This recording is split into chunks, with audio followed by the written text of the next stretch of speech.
Good afternoon, everyone, and welcome. I'm Lisa Greenwald, CEO of Greenwald Research. For those of you who don't know Greenwald well, we're an independent research firm who specialize in research related to retirement, employee benefits, and health. And this is a special year for all of us at Greenwald as we commemorate our 40th anniversary. In appreciation of all of you and all of our clients, both past and present, we're hosting a series of thought-provoking webinars throughout the rest of the year. We've selected some of the best thought leaders in the health and wealth space, spanning retirement, benefits, and health. And they will share their insights with us on topics relevant to you, impacting you, Greenwald clients and Greenwald allies. Please be sure to visit our website, greenwaldresearch.com, for updates on our future events. But for today, we are very excited to welcome Cohen Buckmann, partner of Cohen Buckmann PC, to share her insights on defined contribution plans in our first webinar in defense of the 401k. A little bit about Carol. With a career that also spans over 40 years, Carol has become one of the most foremost employee benefits and ERISA attorneys in the country. She advises employers and pension industry leaders on a wide variety of plan issues, with devoted thought leadership on navigating fiduciary issues. Carol has a rare combination of both breadth and depth of knowledge in employee benefits law. She is also a board member and communications chair for the Worldwide Employee Benefits Network, WEB, which is an educational and networking organization for benefits and retirement professionals. Last year, Carol authored In Defense of the 401k, highlighting DC plan's strengths and potential to better serve Americans through the implementation of provisions from the Secure Acts. We are delighted to be with all of you and with Carol to kick off our anniversary celebration. If you have any questions, we will take those at the end of our discussion, but please submit them through chat as you think of them. And with that, we're going to dive in. Good afternoon, Carol. Good afternoon, Lisa. Thank you for having me. Well, Carol, 401ks are nothing new at this point, right? They have become, along with other defined contribution plans, the standard retirement benefit offering. So what prompted you to write a piece defending the 401k? Lisa, there are actually two events that prompted me to start defending the 401k. Last year, Lisa Greenwald, who has been a critic of the 401k system for many decades, testified before Congress that the 401k system was a failure and in favor of replacing the private system or supplementing it in a way that would end up replacing the private system with a federal system for retirement savings and even a federally funded match. After that, the New York Times published an article on 401ks that I thought was really one-sided and not up to its usual standards of journalism. And it took the same tact as Professor Greenwald. The 401k plan is a failure. Employees can't rely on it to provide an adequate retirement income for them, and it even discuss the fact that people may have to work into their 90s to be able to support themselves in retirement, take on part-time work, or live in poverty. It was a very, in my view, one-sided article, and I think that it ignored a lot of developments in the 401k sphere that have been very encouraging. So I view the 401k as a work in progress. And I wrote about all those developments that I think these critics were ignoring. I tried to offer it to the Times as a rebuttal article, and they weren't interested. They said they don't do rebuttals in their op-ed section. but I did write it up. My firm put it on our website, and it was picked up by LexisNexis. So you could also find it on Practice Advisor there. And that's how this started. So tell us a little bit more. Why doesn't the 401k deserve a failing grade? Well, you know, the 401k plan isn't perfect, and no one would feel that it is if you did an objective analysis. On the other hand, it's provided adequate retirement income for many people. And there have been many developments over the last few years that have helped to expand coverage, that have, for example, Secure 2.0 requires all new 401k plans to have automatic enrollment. There have been many changes in the investment area that deal with this fear that was expressed in the congressional testimony and also in the New York Times article that, you know, people didn't know how to manage their money to provide a secure pot when they were ready to retire. We've had a lot of do-it-for-me investment options that have been developed over the years. And I think that we also have professional assistance available to plan sponsors to help run their plans and make them more effective at providing retirement income than we had before. So do you think any of the criticisms of the defined contribution system are fair? What are some fair criticisms or room for improvement? I think it is fair to say that we don't have enough employees covered by 401k plans. That is a very big problem that we need to address. And it may be that we're going to ultimately have to require all plans to have auto enrollment. The states have stepped up and had these, or many states have stepped up with these retirement savings programs that are mandatory for employers who don't have plans. But they don't really substitute for it because they don't allow for employer contributions, and they're really limited to the maximum contribution you can make to an IRA. So that's certainly one. Another is that we really need to provide better for payment options other than lump sums, for ways in which the plan can help participants manage their stream of income in retirement. And some people may think we have too many exclusions for different types of workers who can't fit into the current system. So often when we talk about access, right, we talk about segments of the population that struggle with access, right? Part-time workers or gig workers. You know, what do you see as the potential solutions for getting access to those audiences? Well, you know, we have had a step towards covering part-timers because the Secure Act requires 401ks to allow qualifying long-term part-timers, people who've put in 400 hours, 500 hours, I'm sorry, now in 2 years, to make their own contributions. So it doesn't make them eligible for a match or an employer non-elective contribution. That's a step. Maybe we're going to have to reach a point where plans aren't allowed to exclude part-timers at all. And currently, our rules don't allow plans to cover gig workers if they're independent contractors, because you can only cover employees in a qualified plan.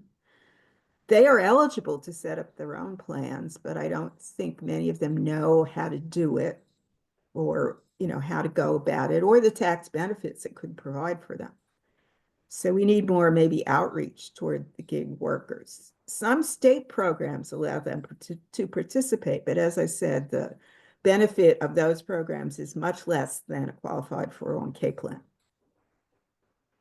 So what do you see for the future of defined contribution plans? What enhancements are we going to make, should we make? One of the things that I think we need to seriously consider is making all plans have auto enrollment, not just the new ones that were adopted after Secure 2.0. Because studies have shown that it increases participation. I think we definitely need more what one of my vendor clients calls do it for me options to be available to participants. And particularly in the investment area, options where professionals can take over and help manage their funds, and they don't have to worry about making decisions that some of them are just not really sophisticated or educated enough to make. I also think we need to deal with the back end of this and have plans that have benefits that are payable other than in lump sums, which basically is transferring over to the employee the responsibility to manage their money in retirement. And I'm hoping that we will also have less complexity, because that is one of the things that can deter new plan adoption. And we just have too many 300-page regulations that plan sponsors need to wade through in order to run their plans. Some of the things you're alluding to were made possible by Secure One and Secure Two, but they've had very low uptake.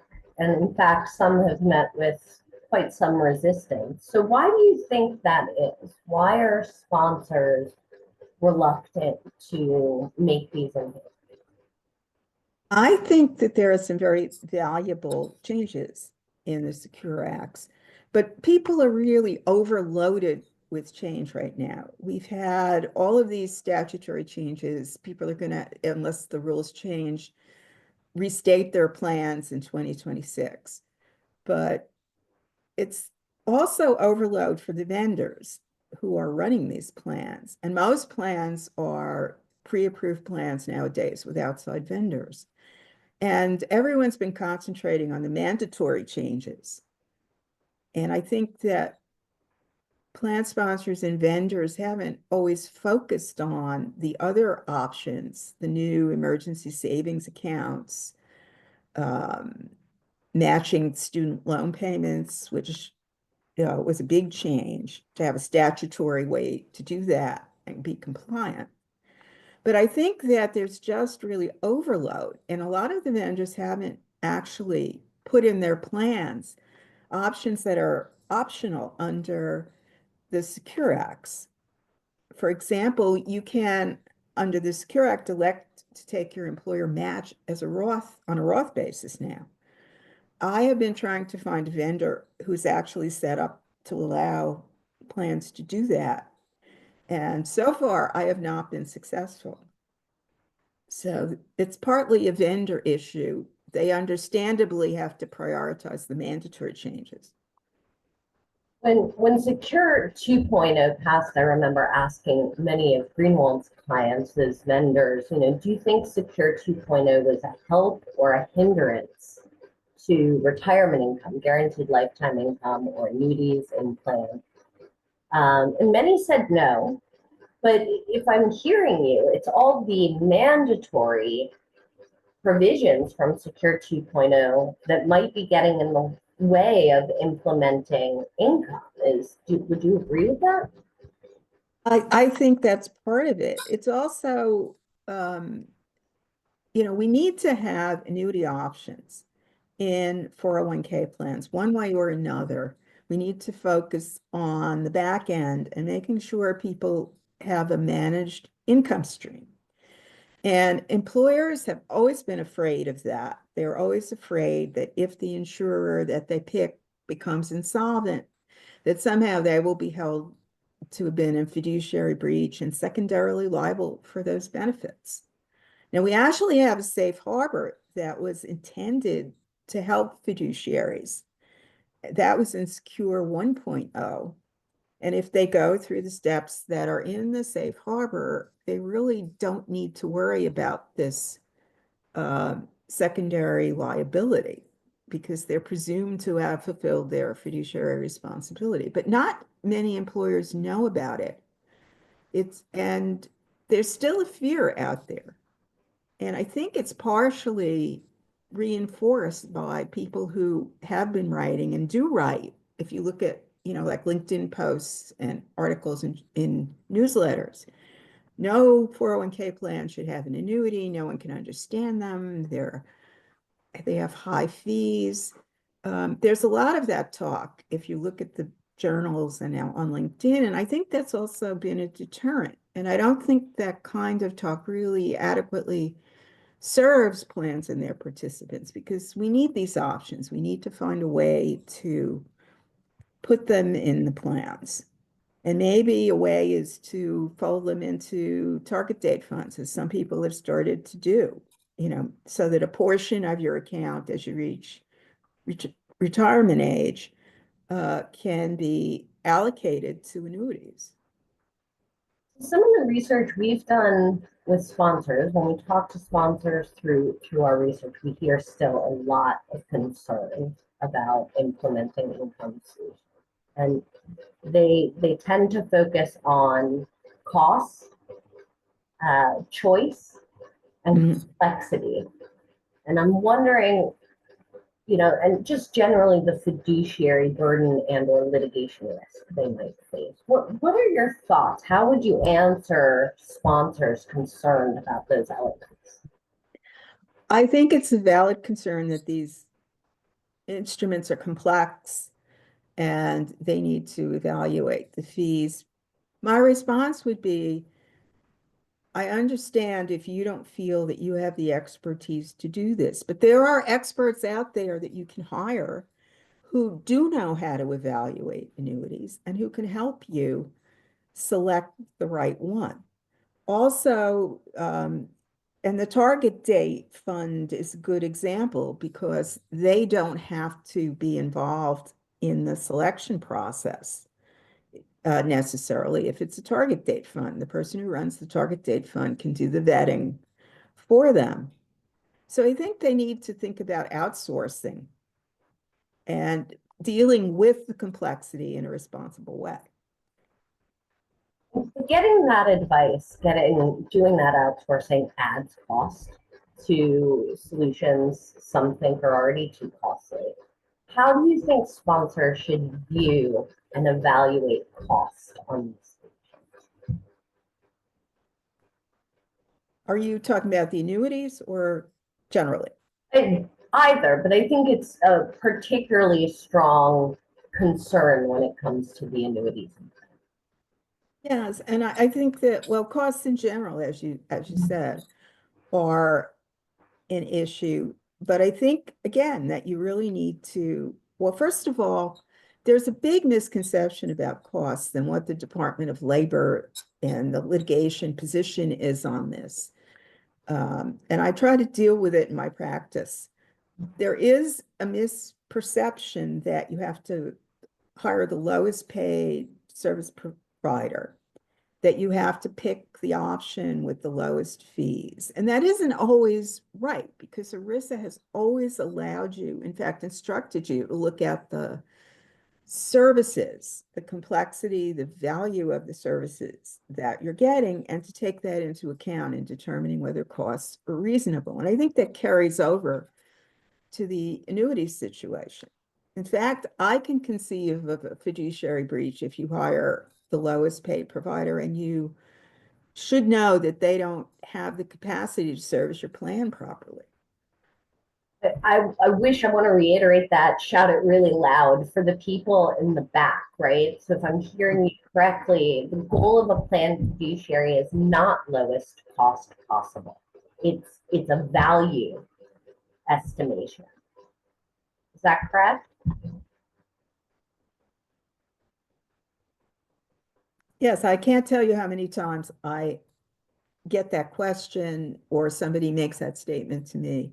And value is important, and getting proper services for your plan should be the priority. You shouldn't overpay for those services, and you can tell that with benchmarking or do RFPs. But value and quality of service is really important.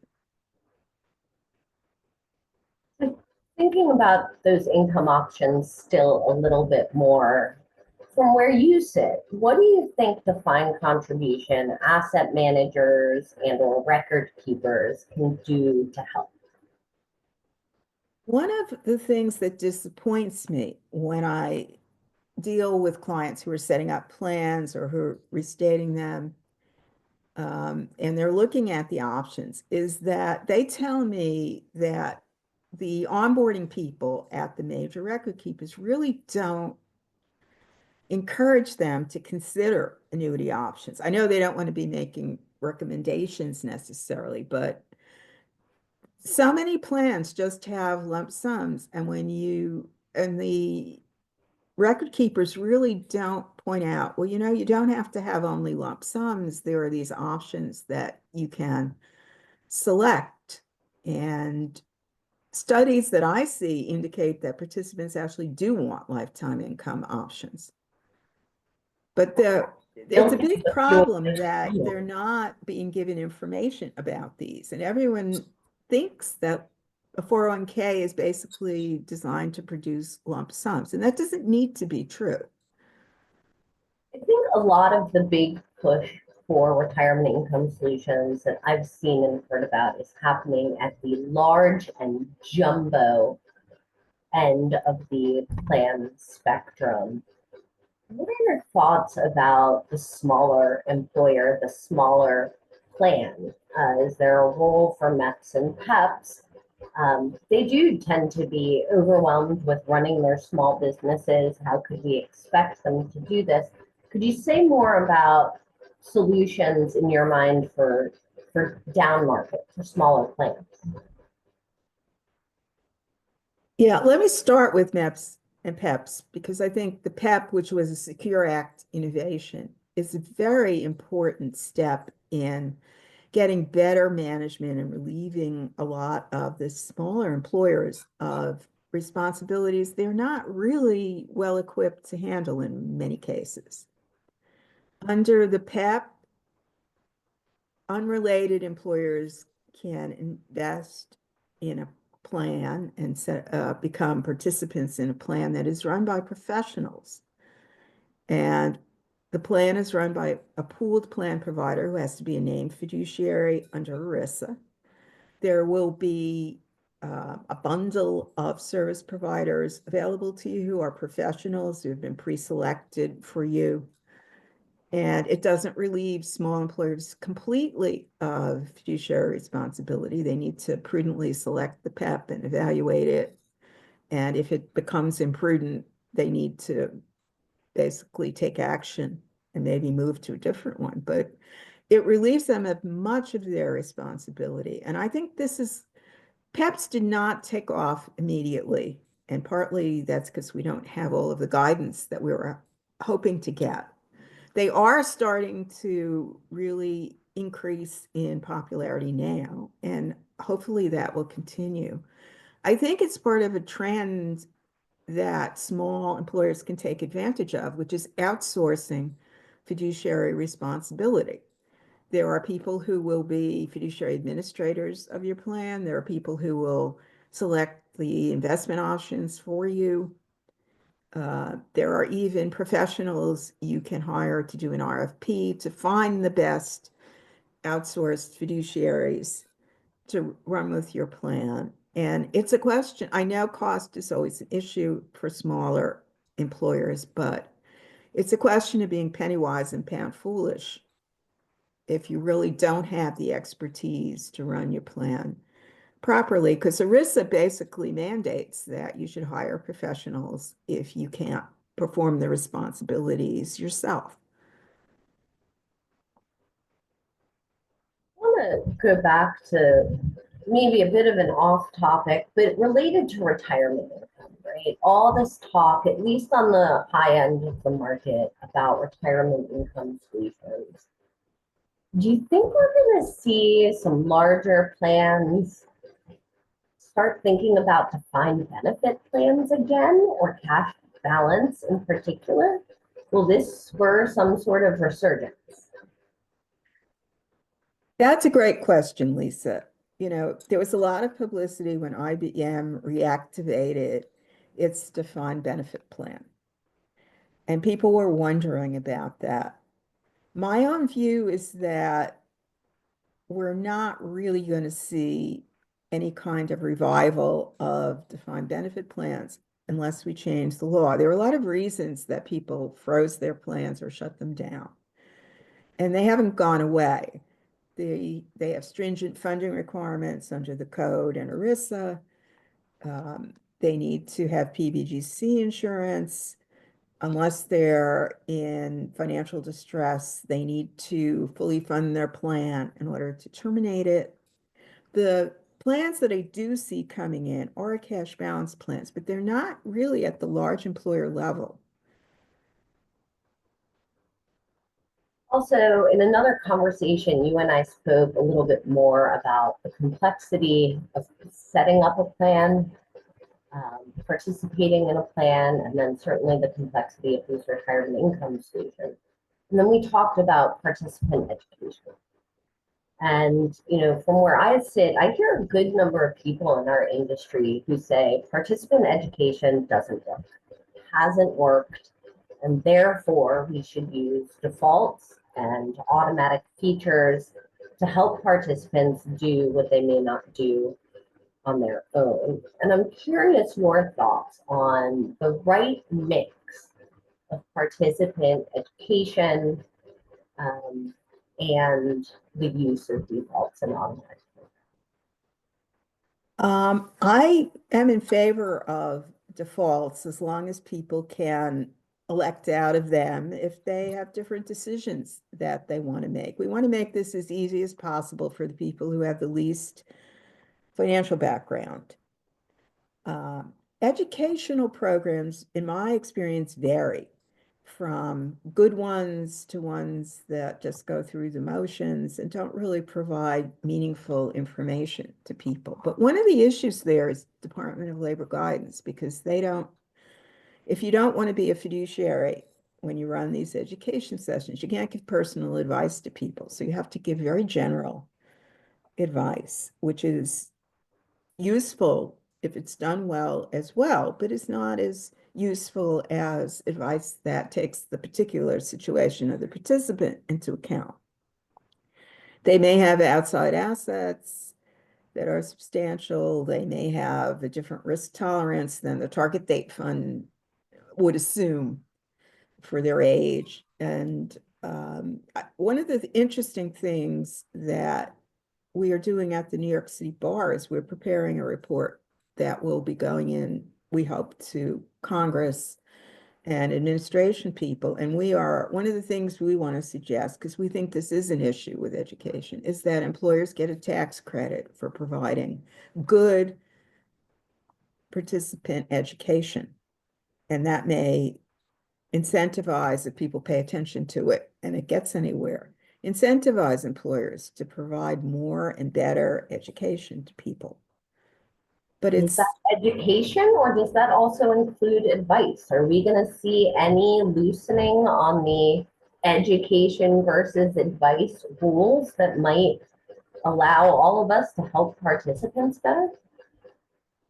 It's an interesting question. I really don't know. I do understand the concern about the quality of advice that some people get regarding rollovers if there's individual advice being given, but this is a problem that we need to address. And unfortunately, people don't learn about these issues in school anymore.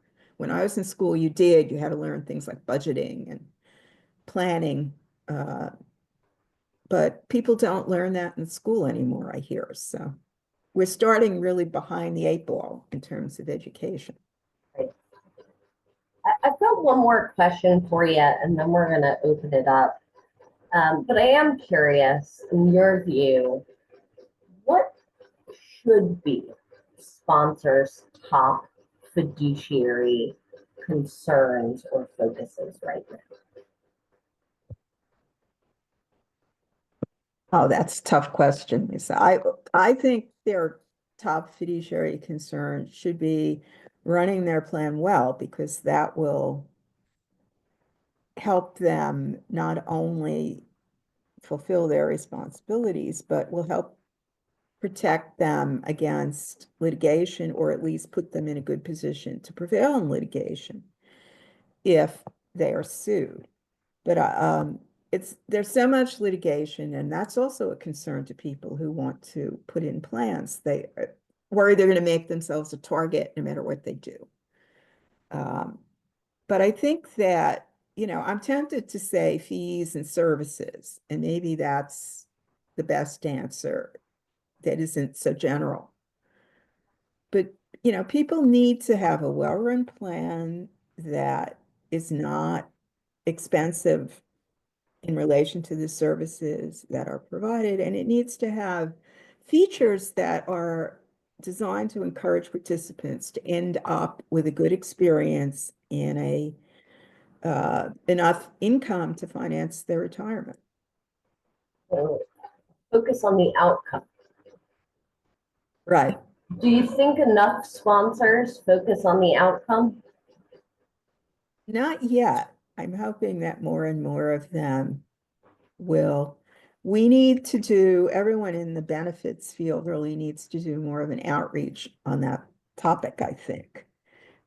And also to help try to develop simpler documents that people can understand, more how-to documents. Carol, in fairness, some people think those documents are so complicated because of the lawyers. So how do we simplify and keep all the attorneys out there happy at the same time? That is not an unfair comment. I will say that because lawyers often do add qualifying language that makes things difficult to follow. And I try not to do that if I'm drafting something for people. I try to make it, remember, it's supposed to be understandable to the average plan participant. And at one time, people thought the Department of Labor would actually look at this stuff and evaluate whether it was understandable. But I think that the primary point and responsibility with these communications is to make them understandable to people. And if lawyers get too involved with the exceptions and the qualifications, that's not serving the principal purpose of the requirement. And maybe we all need to restrain ourselves. And maybe the government should be sending out model disclosures that are written in simple language that you can use to fulfill your requirement. Even if they're fill in the blanks, like our current summary annual report forms, where you just put in your numbers and your plan information on a basic form. But it would be very helpful if we had like a format SPD or a format automatic enrollment disclosure that basically was a communication document rather than a let's protect everyone who's involved in sending this out document. All right, let's look to our viewers for some questions, for some comments. There's one here. I'm curious about the second part of this question.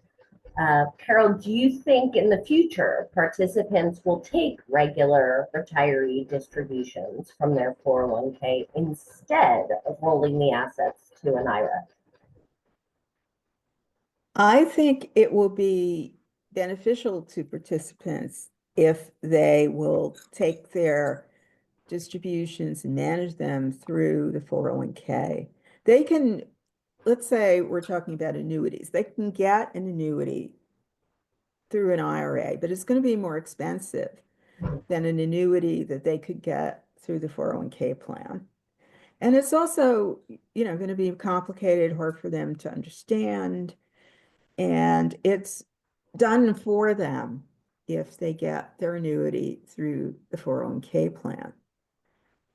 And 401k plans can and should put in better options for that, including there's an option called a QLAC, a qualified longevity annuity contract, that I wish for more 401k plans had, which enables people to defer part of their required minimum distribution to a later age, which could be as late as 85. And that's a great way if the employer integrates it into its offerings for the participant to try to protect against outliving the participant's retirement income.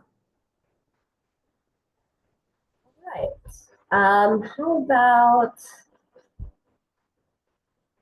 a loaded one? What do you think the future holds for physical precious metals, crypto, and other alternative investments being included in retirement plans? That's actually a good question. And I actually have never been opposed to including alternative investments within limits in 401k plans. I'm not an investments professional or specialist, but I read that the portfolio managers think that this is a good idea, that including alternative investments helps to buffer the portfolio against volatility. And I don't see any reason why 401k participants shouldn't benefit from that kind of diversification and protection against volatility. Now, it's important to have guardrails in the plan. And I think anyone who would do this would limit the percentage of the account that could be invested in alternative investments, or maybe you would make them available as part of a target date fund. Some of them, I believe have these kinds of investments already. So maybe you would have a professional manager involved in selecting the alternatives, but within limits, as part of an otherwise well-diversified portfolio. I don't really have any problem with that. And I know that we've had bills introduced, I think it was reintroduced this year, to make clear that these alternative investments don't violate ERISA. They may be an attraction for the 401k class action plaintiffs' lawyers as well, and that's something that plan sponsors need to think about. But I don't think that they should be rejected as a way to help manage volatility and make good management available to participants who might otherwise not know about these things.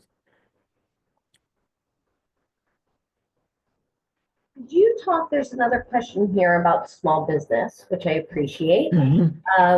Small business owners already have so much to do, managing their inventory, customers, and employees. What are the benefits for small business owners in establishing a plan for themselves and their employees? There are many benefits. One of them is there are tax credits for putting in a new plan. These are not well publicized. And in fact, I have read surveys indicating that surprising numbers of small business owners don't know that these tax credits exist, but you can get tax credits when you put in a plan. You benefit as much as any of your participants by putting in a plan. Your business gets to deduct the contributions when made. You have the same access to maximum contributions each year as the participants. And since they're compensation-based, plans can have contributions based on a percentage of compensation up to a limit that the code has imposed. Proportionately, you can get very good benefits from such a plan. And we need to publicize these benefits better to small business owners. Other things, sort of a final thought from me, and then maybe from you, when we look at the research Greenwald does, and certainly your article, your paper defending the 401k, we get this sentiment that the public is saying, hands off my 401k. Any final thoughts to put an emphasis on that sentiment? I really hope that Congress recognizes that we need to maintain and incentivize 401k plan adoption. And we need to continue, not cut back maximum benefits to fund tax cuts, because if the people who run the company can't get a good benefit from the plan, they're not incentivized to continue it or to put one in. And I am very pessimistic about this federal alternative that is being proposed. I'm not sure it's going to get anywhere in the current Congress, but people shouldn't be thinking about replacing the 401k. It's worked well for many people up till now. It keeps improving. And I think hands off my 401k is a great slogan. All right, I have enjoyed this conversation so much, Carol, but we are nearing the end of our time together. To our viewers, I want to say thank you on behalf of Greenwald and Cohen and Buckmann for taking the time to hear our thoughts today. My final thought is that the 401k has created millionaires. In fact, a study I read from Fidelity a few months ago said that the number of 401k millionaires increased by 27% between 2024 and 2025 alone, and that we have over 500,000 401k millionaires. And of course, even if people haven't reached that threshold, it's helped many others. So I'm proud to be defending the 401k along with Carol. I also think the Secure Acts, right, as we've discussed, have paved the way for many enhancements, especially with emergency savings and retirement income. They do present some challenges. We are seeing in our research a little resistance from sponsors and even plan advisors and consultants. But we're working with our clients to try and chip away at that, better understand the issues and how to address them.